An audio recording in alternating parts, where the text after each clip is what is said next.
Buenas noches, hermanos. Vamos a empezar con una oración. Padre Celestial, Señor, te damos gracias por esta tarde.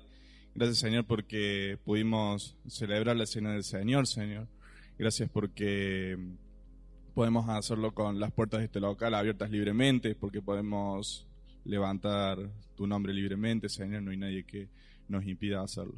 Señor, gracias porque nos permitís también alabar tu nombre, Señor, y ahora escuchar tu palabra.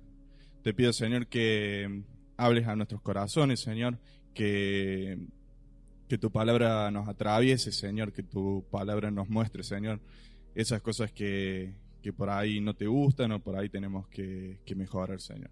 Te pedimos que bendigas el resto de esta reunión, en nombre del Señor Jesús. Amén. Bien, quiero empezar este mensaje diciendo que al menos a mí el Señor muchas veces me habla de maneras sorprendentes y por ahí que no esperaba. Y al leer un pasaje, al leer un relato de la Biblia, a veces uno pasa por encima de detalles que en su momento quizás no nos deja nada, quizás pasan desapercibidos, pero que después, en otro momento, en otro día leyendo, pasan a tener significado y pasan a tener importancia. Y aquí vemos que se pone en realidad lo que dice Hebreos 4:12, que la palabra de Dios es viva y eficaz.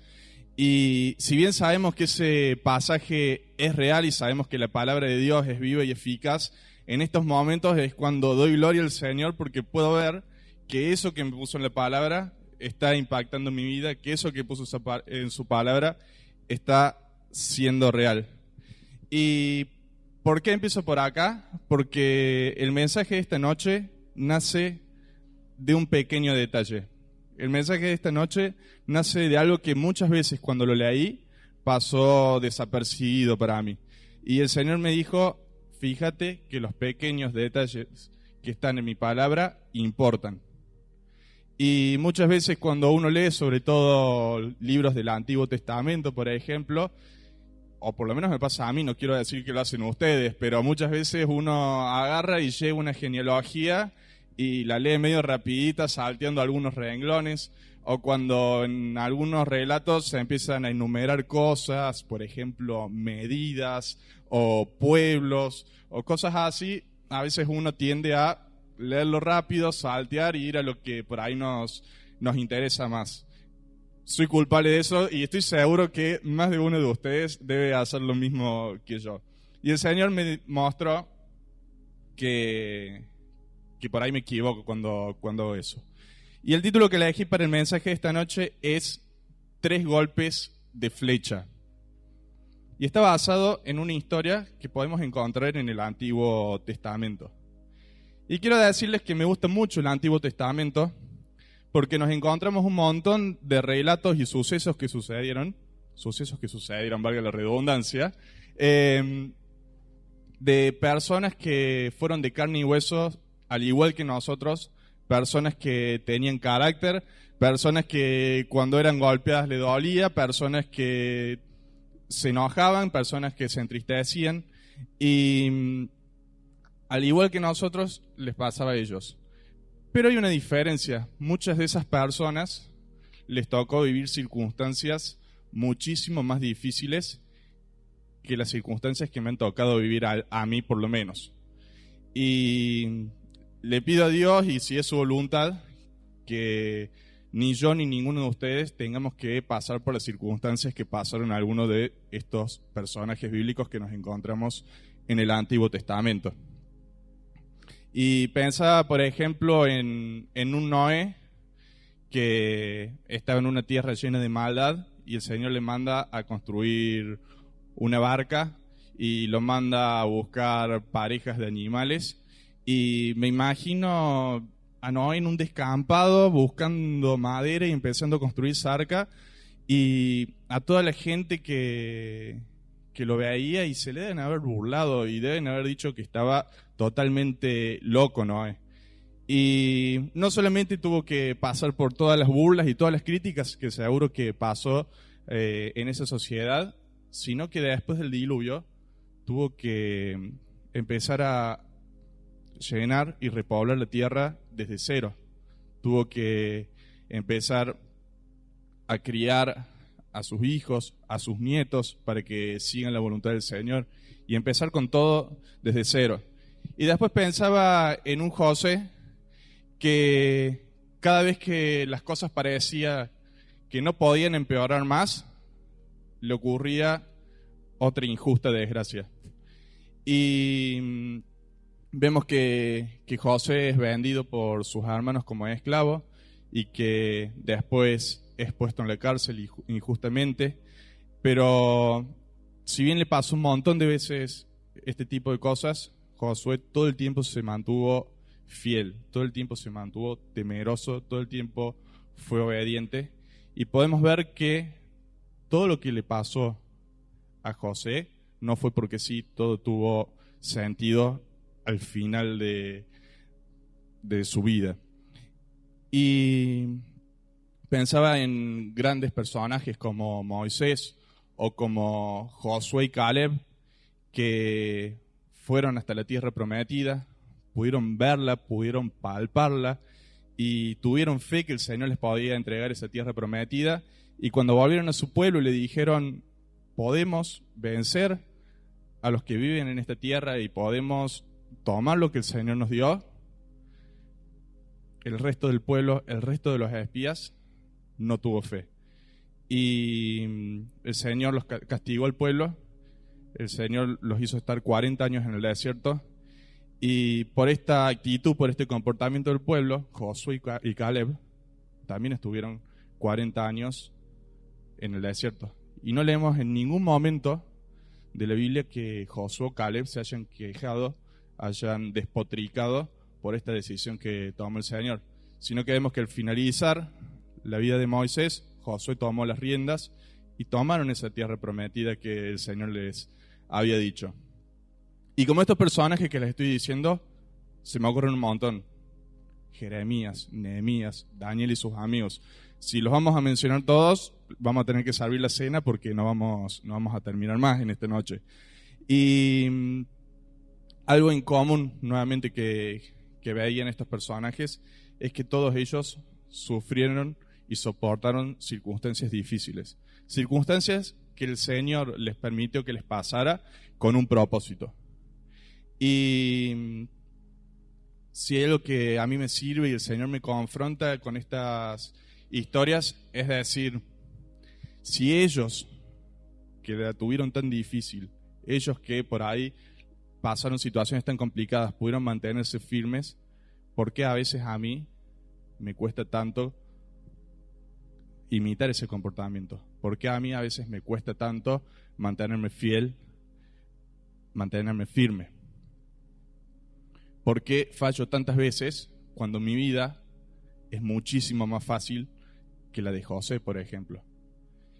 Y más allá de que el Señor me confronta con esto, sé que nos deja estos ejemplos en la Biblia para que nosotros tratemos de imitar a estas personas, para que nosotros veamos cómo se condujeron en esta tierra y para que nosotros podamos pedirle al Señor que nos ayude a tener el mismo sentir que ellos, que el Señor nos ayude a purificarnos, a ser rectos y cada día poder ser más santos.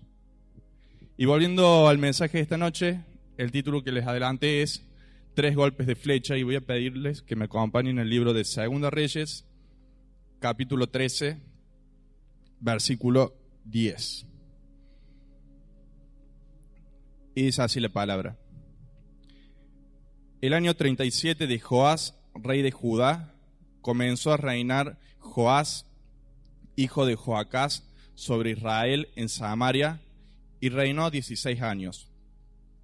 E hizo lo malo ante los ojos de Jehová. No se apartó de todos los pecados de Jeroboam, hijo de Nabat, el que hizo pecar a Israel, en ellos anduvo.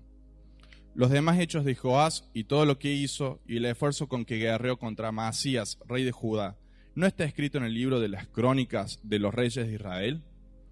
Y durmió Joás con sus padres, y se sentó Jeroboam sobre su trono, y Joás fue sepultado en Samaria con los reyes de Israel. Versículo 14. estaba Eliseo enfermo de la enfermedad de que murió, y descendió a él Joás, rey de Israel, llorando delante de él, dijo: Padre mío, carro de Israel y su gente de a caballo. Y le dijo Eliseo: Toma un arco y unas saetas. Tomó él entonces un arco y unas saetas. Luego dijo Eliseo al rey de Israel: Pon tu mano sobre el arco. Y puso él su mano sobre el arco. Entonces puso Eliseo sus manos sobre las manos del rey. Y dijo: Abre la ventana que da al oriente. Y cuando él la abrió, dijo Eliseo: Tira. Y tirando él, dijo Eliseo: Saeta de salvación de Jehová y saeta de salvación contra Siria, porque herirás a los sirios en Afec hasta consumirlos. Y le volvió a decir: Toma las saetas. Y luego que el rey de Israel las hubo tomado, le dijo: Golpea la tierra. Y él la golpeó 3 veces y se detuvo. Entonces el varón de Dios, enojado contra él, le dijo: Al dar 5 o 6 golpes, hubieras derrotado a Siria, hasta no quedar ninguno. Pero ahora, solo 3 veces derrotarás a Siria. Y en primer lugar, rescataba de este fragmento de que Joás de Israel fue uno de los tantos reyes que tuvo el pueblo de Dios que no hizo su voluntad. Que con su mala manera de actuar, no solamente pecó él, sino que hizo pecar el pueblo. Eso en primer lugar. Pero en segundo lugar, ve un rey que al verse acorralado, que al verse angustiado por la situación que se venía, se acordó de que había un tal Jehová que era el dueño de ese pueblo y fue con Eliseo a pedirle ayuda. En tercer lugar, podemos ver que el Señor siempre es misericordioso y el Señor tuvo misericordia de Joás y del pueblo y le garantizó que iba a poder vencer a Siria. Pero lo que me gustaría detenerme es en los versículos 18 y 19, y se los voy a volver a leer, y dice: Eliseo le volvió a decir: Toma las saetas. Y luego que el rey de Israel las hubo tomado, le dijo: Golpea la tierra. Y la golpeó 3 veces y se detuvo. Entonces el varón de Dios, enojado contra él, le dijo: Al dar 5 o 6 golpes, hubieras derrotado a Siria hasta no quedar ninguno. Pero ahora solo 3 veces derrotarás a Siria. Y vemos que Joás golpeó de menor cantidad de veces la tierra de lo que lo debería haber golpeado. Y acá es donde decía los pequeños detalles. Porque este pasaje yo lo había leído un montón de veces y nunca me había detenido a pensar en que esos 3 golpes desencadenaron un montón de cosas a futuro. El Señor me hizo reflexionar en algunos puntos aquí. Y primero pensaba que si bien Joás golpeó pocas veces la tierra con las flechas, Joás obedeció a Eliseo. Porque Eliseo le dijo: tira una flecha por la ventana. Joás tiró una flecha por la ventana. Eliseo le dijo: golpea con las flechas la tierra. Joás golpeó con las flechas la tierra. Y el golpear con las flechas la tierra generó algo bueno, porque golpeó 3 veces y eso generó 3 victorias de Israel contra Siria. Pero podría haber sido aún mejor el resultado si Joás golpeaba más veces la tierra con las flechas. Y me detenía a pensar y digo, Joás recibió buenas noticias, porque lo primero que pasa aquí es que Joás tira la flecha por la ventana y recibe buenas noticias, porque Eliseo le dice: Jehová te va a dar paz, vas a poder vencer a Siria.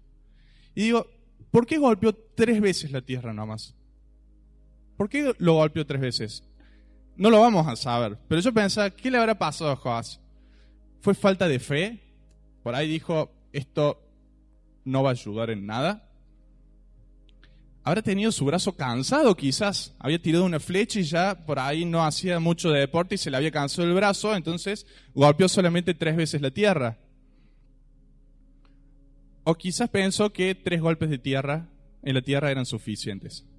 Y como les decía, son preguntas que ni ustedes ni yo vamos a poder responder en esta noche, pero sí podemos garantizar algo, que cuando Joás esa tarde volvía a su palacio después de ver a Eliseo, seguro que se quedó con el sabor amargo de haber dicho, si hubiera golpeado 2 o 3 veces más la tierra, hubiera garantizado que eliminaba a Siria y me iba a sacar un problema de encima para siempre, iba a haber sido recordado en grande y todas las generaciones iban a recordar que yo, Joás, fui aquel que eliminó a Siria. Y me imagino que se debe haber lamentado durante mucho tiempo Joás de no haber golpeado más veces la tierra. Y esto lo traje a mi vida. Y estas preguntas que me hice a mí mismo te invito a que te las puedas hacer vos. Y me preguntaba, ¿en qué ámbitos de mi vida estoy dando pocos golpes con mis flechas en la tierra? ¿Hay cosas que podría estar haciendo mejor? ¿Hay algo que debería por ahí estar haciendo y no estoy haciendo actualmente? Por otro lado, si estoy dando menos golpes en ciertos sectores de mi vida de los necesarios, ¿por qué estoy dando menos golpes de los necesarios? ¿Estoy cansado? ¿Me falta motivación? ¿Estoy desilusionado con algo? ¿Estoy resignado con algo? ¿Me está faltando fe? Por ahí si hay algún lugar de mi vida donde ya di esos 3 golpes con mis flechas en la tierra, ¿qué me está faltando para dar ese 5.º golpe, para dar ese 6.º golpe, para hacer aún mejor lo que estoy haciendo? Y por último el Señor me dijo, fíjate que capaz que hay lugares de tu vida en donde no has dado ni un solo golpe con tus flechas. Por ahí el Señor te ha ordenado que golpees con tus flechas la tierra y no lo has hecho ni una sola vez. Y si esa es la situación, esta es una nueva oportunidad que nos da el Señor para empezar a golpear el suelo con nuestras flechas. Y en esta noche quiero que meditemos solamente en 2 sectores de nuestra vida. Si bien hay un montón, vamos a solamente detenernos en 2 y después cada uno puede meditar en su casa en el resto de las áreas de su vida. Vamos a meditar en 2 sectores que vamos a ver si quizás podemos golpear más veces la tierra con esas flechas. Y en primer lugar quiero que nos detengamos en nuestro trabajo y o en nuestro estudio. Y cada uno de los que estamos aquí tenemos responsabilidades y si por ejemplo te pasas en tu vida alrededor de 8 horas trabajando o estudiando, eso significa que estás gastando 1/3 de tu vida en tus responsabilidades. Y como estamos pasando tanto tiempo de nuestra vida cumpliendo responsabilidades, es muy importante que nos comportemos como el Señor quiere, que seamos de testimonio. Estamos compartiendo 1/3 de nuestro tiempo con compañeros de trabajo, con compañeros de estudio, con gente que no conoce al Señor posiblemente y que está atento a lo que nosotros hacemos. Entonces, qué importante es que si tenemos puntos a mejorar cuando estamos trabajando, cuando estamos estudiando, que lo podamos hacer. Y la primera pregunta con respecto a esto que te quiero hacer es, ¿estás trabajando duro o estás durando en el trabajo? ¿Estás estudiando duro o estás durando en el estudio? Y quiero leerles un versículo que está en Colosenses 3:23, que dice así: y todo lo que hagan, hacedlo de corazón como para el Señor y no para los hombres, sabiendo que del Señor recibirán la recompensa de la herencia, porque a Cristo, el Señor, sirven. Y yo me preguntaba y primero analizaba en mi vida, ¿cuántas veces cumplo con mis obligaciones, hago lo que tengo que hacer, solamente lo hago como para zafar, para cumplir al borde, digamos, aprobar con 4? ¿Cuántas veces estoy cumpliendo mis objetivos mediocremente? Estoy llegando a lo que se espera de mí mediocremente. Y me preguntaba si en mis responsabilidades yo estoy dando lo mejor. Si cada uno en su trabajo, cada uno en sus estudios tiene ciertos objetivos que cumplir. Si me estoy esforzando por superar con creces esos objetivos. Y cuando pensaba en eso, pensaba en Daniel y en sus amigos.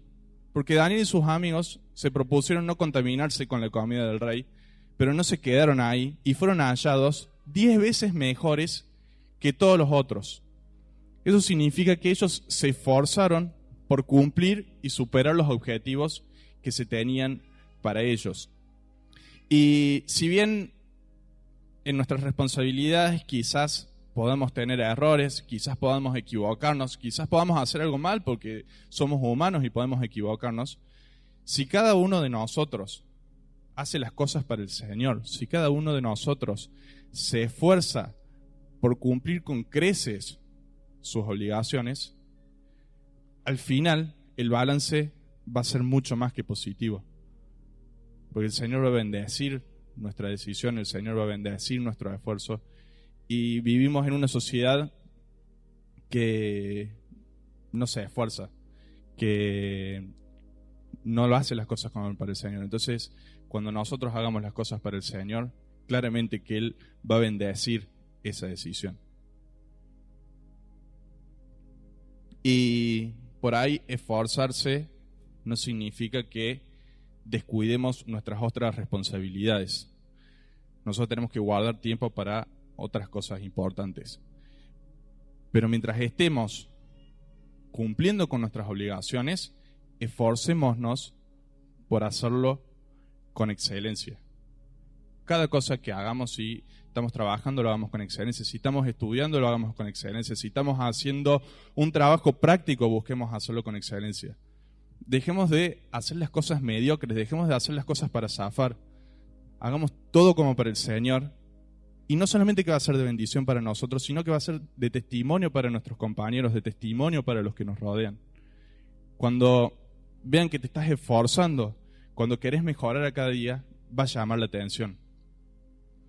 Y siguiendo con el tema del trabajo y del estudio, que considero que es muy importante, como dije al principio, porque demanda un montón de tiempo de nuestras vidas, pensaba en el respeto a las autoridades. Y pensaba que podemos tener profesores o podemos tener jefes. Y el Señor nos deja el mandato de que nosotros tenemos que respetar a nuestras autoridades.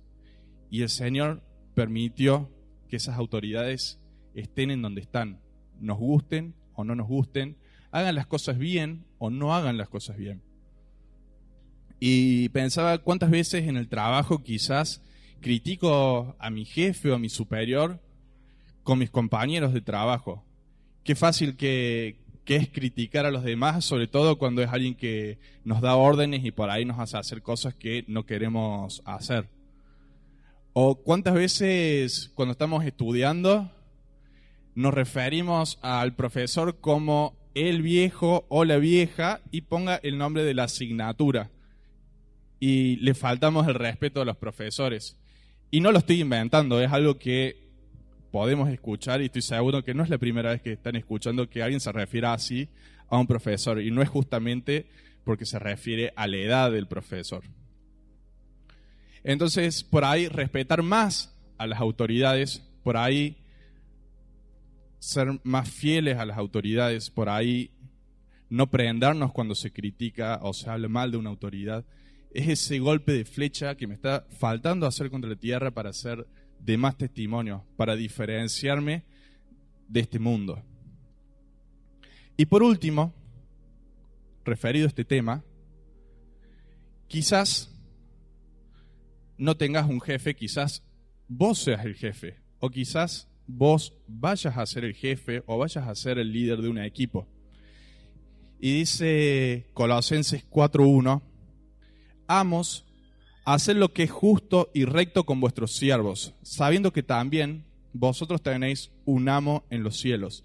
Y sabemos que no hay esclavitud hoy en día, por lo menos en Argentina, no hay esclavitud, pero también sabemos que lo que el Señor dejó aquí es inmutable. Y está hablando de una cadena de mando, donde hay un amo y hay un esclavo. Y en nuestros trabajos hay un jefe y hay un empleado, hay alguien que obedece a ese jefe. O hay un profesor y hay un alumno. Y si vas a ser jefe o si sos jefe, el Señor te demanda que seas justo. El Señor te demanda que digas las cosas bien. Dice el versículo 6 en el mismo libro: sea vuestra palabra siempre con gracia, sazonada con sal, para que sepáis cómo debéis responder a cada uno. El Señor nos demanda que no solamente seamos justos, sino que, siendo justos, si tenemos que tomar una decisión difícil, digamos las cosas bien, digamos las cosas con amor. Y si hay algo que me gustaría recomendarte en esta noche es que si estás en esa posición, le pidas al Señor sabiduría para ser un buen jefe, para ser un buen líder. Que le pidas sabiduría al Señor para ser de testimonio, para que se te presente la oportunidad de poder predicarle a esas personas que tenés a cargo. Y si sos un mal jefe, si sos injusto, si decís las cosas mal, claramente nunca vas a tener esa oportunidad. Entonces, si esa es la posición que alguno está ocupando, que seamos jefes que agraden al Señor con su comportamiento. ¿Venimos bien hasta acá? ¿Sí? Además del trabajo y del estudio en nuestras vidas, hay algo que es aún más importante. Y me refiero al servicio al Señor. Y sabemos que el Señor quiere que nosotros salgamos, que trabajemos, que seamos de provisión para nuestras familias, pero nuestras responsabilidades no se terminan ahí.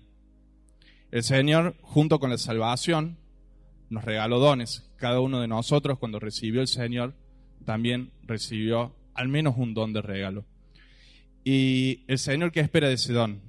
El Señor espera que lo pongamos en práctica, que lo pongamos a su servicio, ese don, y que lo hagamos no solamente de manera voluntaria, sino que lo hagamos gozosamente, que deseemos, que anhelemos poner ese don a su servicio y servir a nuestros hermanos sirviéndole a Él. Y muchos de los que estamos aquí hemos aceptado esa responsabilidad, hemos aceptado ese privilegio que se nos da y estamos haciendo algún servicio para el Señor. Pero si en nuestras vidas seculares, en nuestro trabajo, en nuestro estudio, tenemos oportunidades de mejora, ¿cuánto más en nuestro servicio donde respondemos a Dios, al mismísimo Dios? Estoy seguro que cada uno de nosotros, si investiga y se pone a analizar su vida, va a encontrar puntos de mejora, va a encontrar lugares donde puede golpear con sus flechas la tierra una vez más. Y por ahí no estás pudiendo hacer tu servicio con excelencia, por ahí podrías hacer las cosas mejor y no las estás haciendo porque no tenés la motivación correcta. Entonces, lo primero que me pregunto y te invito a que te preguntes esta noche es: ¿por qué estás haciendo lo que haces? ¿Qué es lo que a vos te mueve a decir un sábado a las 6 de la tarde vengo aquí a la iglesia pudiendo quedarme en mi casa viendo una serie de Netflix? ¿Qué es lo que te lleva a vos un domingo a la mañana a venir acá y trabajar con niños pudiendo quedarte desayunando en la cama? ¿Qué es lo que te mueve? ¿Por qué estás haciendo lo que haces? ¿Por obligación? ¿Por cumplir? Quizá lo estás haciendo por el que dirán, porque no puede ser que yo, con nombre y apellido, no esté sirviendo en ningún lado. ¿Qué va a pensar mis hermanos si no estoy sirviendo en ningún lado? Entonces, por ahí lo que nos está faltando es tener la motivación correcta. Y el Señor me mostró en su palabra en Mateo 9:35, que es un pasaje muy conocido, y dice: recorría Jesús todas las ciudades y aldeas enseñando en las sinagogas de ellos y predicando el evangelio del reino y sanando toda enfermedad y toda dolencia en el pueblo. Y al ver las multitudes, tuvo compasión de ellas, porque estaban desamparadas y dispersas como ovejas que no tienen pastor. Y lo primero que el Señor me confrontó y me preguntó al estudiar su palabra es si yo me estoy compadeciendo por la gente que me rodea. Si yo cuando estoy en el trabajo, cuando estoy estudiando, estoy en la facultad, cuando miro a mi alrededor y veo gente que, si no acepta a Cristo, va a una eternidad de condenación, si a mí verdaderamente me duele, si a mí verdaderamente me pesa que esas personas no vayan a alcanzar a Cristo y que vayan a sufrir eternamente. Te invito a que, si estás haciendo un servicio dentro de la iglesia, que mires a los hermanos que les servís cuando servís a Dios. Y que analices si los amas profundamente, si esas personas a las que estás sirviendo, esos hermanos a los que estás sirviendo, los amas profundamente. Si cuando sufren vos sufrís con ellos y cuando se alegran, vos te alegrás con ellos. Y en caso de que no sea así, en caso de que te des cuenta de que estás fallando ahí, te invito a que le pidas al Señor que te dé sensibilidad.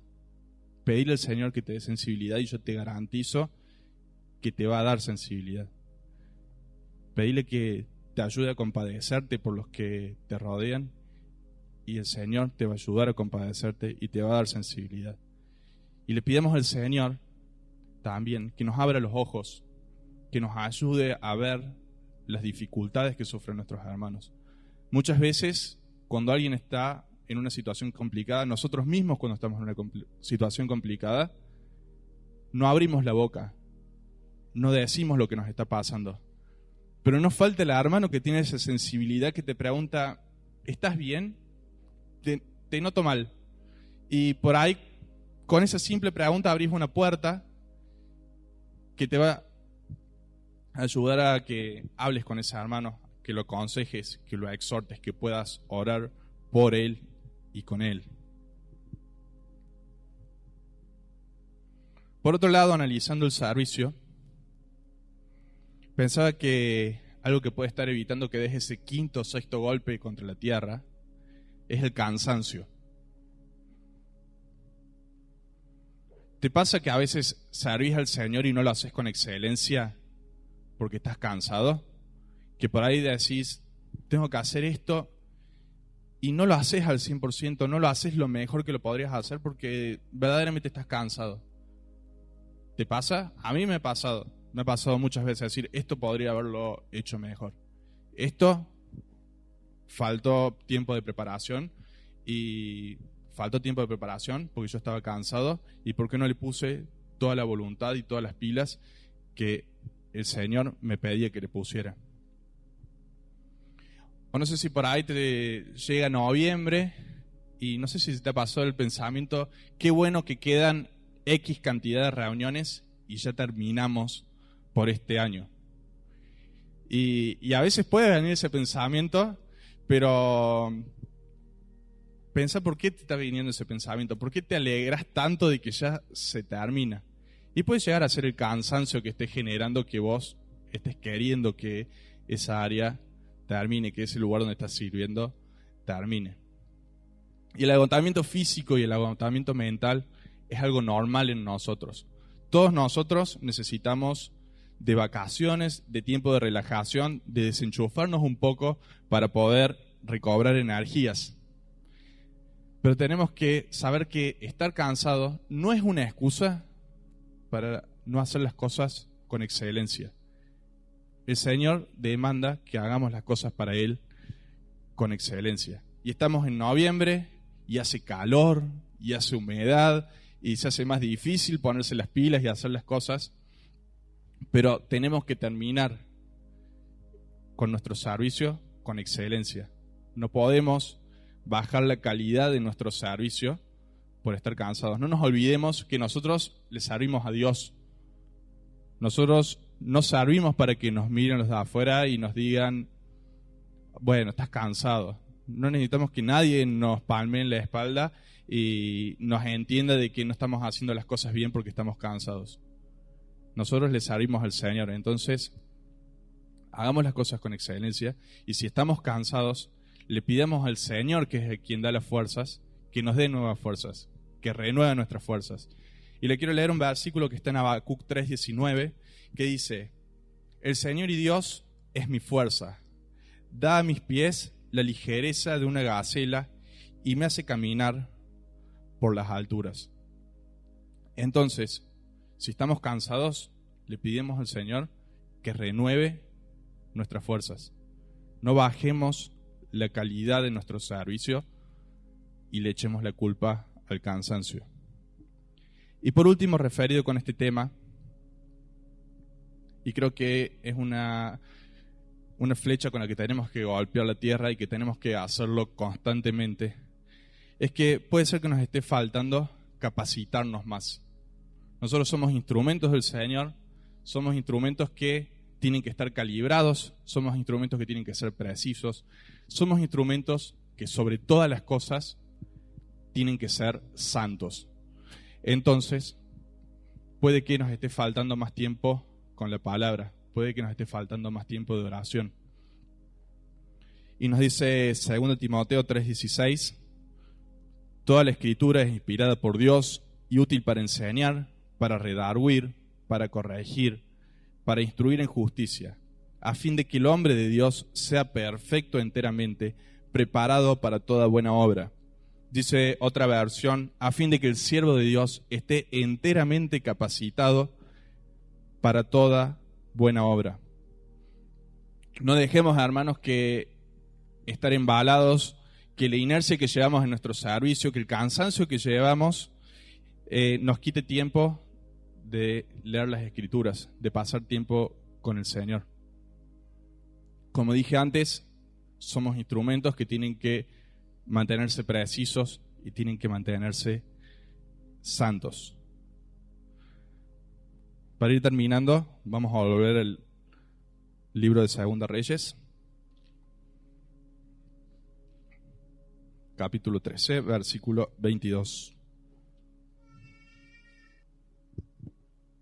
Dice así: Hazael, pues, rey de Siria, afligió a Israel todo el tiempo de Joacás. Mas Jehová tuvo misericordia de ellos y se compadeció de ellos y los miró a causa de su pacto con Abraham, Isaac y Jacob, y no quiso destruirlos ni echarlos de delante de su presencia hasta hoy. Y murió Hazael, rey de Siria, y reinó en su lugar Ben-Hadad su hijo. Y volvió Joás, hijo de Joacás, y tomó de mano de Ben-Hadad, hijo de Hazael, las ciudades que éste había tomado en guerra de mano de Joacás su padre. 3 veces lo derrotó Joás y restituyó las ciudades a Israel. Y si bien podemos ver que Joás venció a Siria 3 veces, también podemos ver que no alcanzó.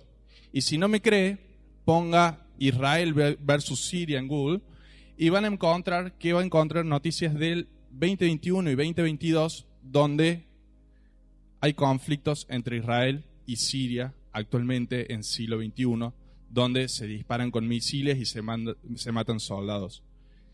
Y es algo que podría haberse evitado si Joás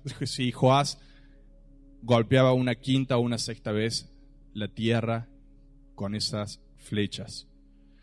Si él lo hubiera hecho, Israel hubiera evitado un montón de derramamiento de sangre y de muertes a mano de Siria. Y le pido al Señor que a cada uno de nosotros nos ayude a conquistar completamente a la Siria que cada uno tenga al frente. Y que no perdamos de vista el objetivo. Conquistar Siria no es gloria para nosotros, no es para que nosotros seamos enaltecidos. Conquistar Siria es para gloria del Señor. Esa victoria es para el Señor. No seamos como Joás, no nos contentemos con dar 3 golpes y listo. Busquemos que en cada sector de nuestra vida, hemos hablado del trabajo, del estudio y del servicio, pero puede pensar en su familia, puede pensar en sus amigos, puede pensar en otras actividades que usted hace, en donde quizás puede hacer las cosas con más excelencia, en donde quizás el Señor le está mostrando que puede mejorar. Y seguramente que si nos esforzamos para hacer las cosas con mayor excelencia, va a ser de bendición para nosotros y va a ser de bendición al resto por el testimonio que vamos a estar dando. ¿Oramos? Padre Celestial, Señor, te damos gracias por tu palabra. Gracias, Señor, por cada libro que nos dejaste en la Biblia, Señor. Gracias porque con cada palabra que está escrita en la Biblia, Señor, llegas a nuestros corazones y nos enseñas. Te pedimos, Señor, que nos ayudes a examinarnos a nosotros mismos. Te pedimos, Señor, que nos muestres donde estamos flojos, Señor, donde estamos haciendo las cosas mediocremente, Señor, y que nos ayudes, Señor, a hacer las cosas con excelencia. Queremos, Señor, agradarte con nuestros actos, Señor. Sabemos que diste lo más preciado que tenías por nosotros, Señor. Sabemos que nuestra salvación fue costosa, Señor, y queremos actuar acorde, Señor, a lo que costó nuestra salvación. Te pido, Señor, que bendigas a cada uno de mis hermanos, Señor, y que sigas tocando nuestro corazón, Señor, para mostrarnos tu voluntad. En nombre del Señor Jesús. Amén.